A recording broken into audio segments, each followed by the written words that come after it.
Hi there, my name's John Child and this is Drawing Talks.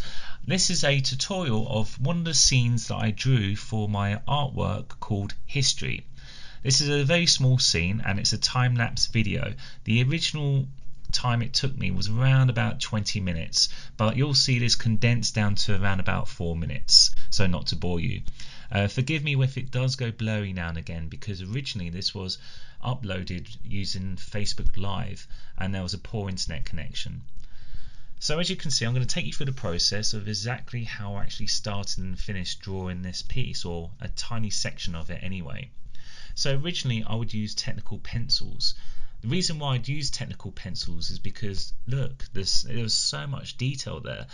You can see by the size of my hands compared to the drawing, I needed a pencil which was super sharp, and if you're constantly sharpening your pencil, it just distracts you from the main piece and you just end up surrounded by sharpenings around your desk. So I used two technical pencils ranging from 0.3 of a millimeter to 0.5 of a millimeter. Great thing is, all you needed to do is press the button at the back of the pen and there you go, you've got yourself a sharp pen. The second process is what you're seeing right now, is using ink.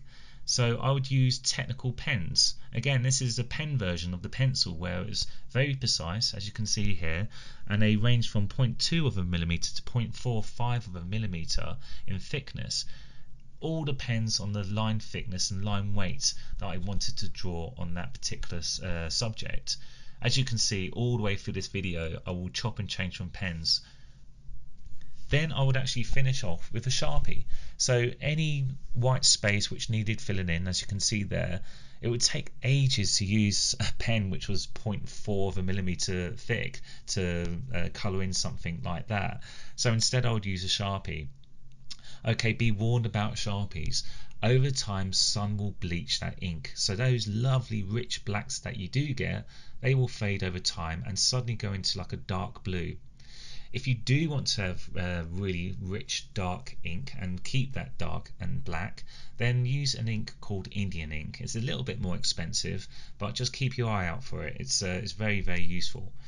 The reason why I didn't use Indian ink for this particular piece was because I knew that I was going to scan it later and then I was going to colour it in on a computer program called Adobe Photoshop.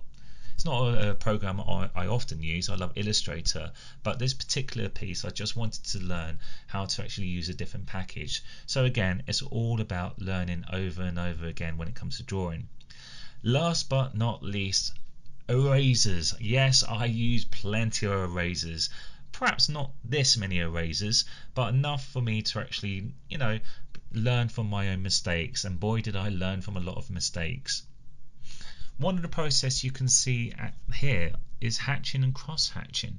See, the thing is with ink, unlike pencil, you can shade and then you can smudge to get those gradual gradient from light to dark. But with ink you can't really do that in the same way. But what we can do is hatch and cross hatch. So as you can see with the Roman Emperor Augustus in the top left hand corner, the darkness where he has darkness, it gets dark with hatching and it goes cross hatching. Essentially these are dashes which were made wherever light hasn't hit the body or object, that's going to be dark and shaded. So you do little dashes, and if you want to get darker you do cross hatching. So you're going the opposite direction, almost like noughts and crosses, but very, very, very tiny. And then to the point you'll get all the way to the black ink, and that's when you get the old Sharpie out. As you can see with Cleopatra here, even though she has black hair, it's not totally covered in black, because the problem is if you did that, she'd look like a cartoon. And so you have to leave white to let the viewer know that that's where the light's hitting and gives it a three-dimensional quality. Well, that's it. I hope you enjoyed one of the first tutorials, and if you'd like to subscribe, please do, and if you want to leave any comments and suggestions, please do that as well. Thank you very much and take care.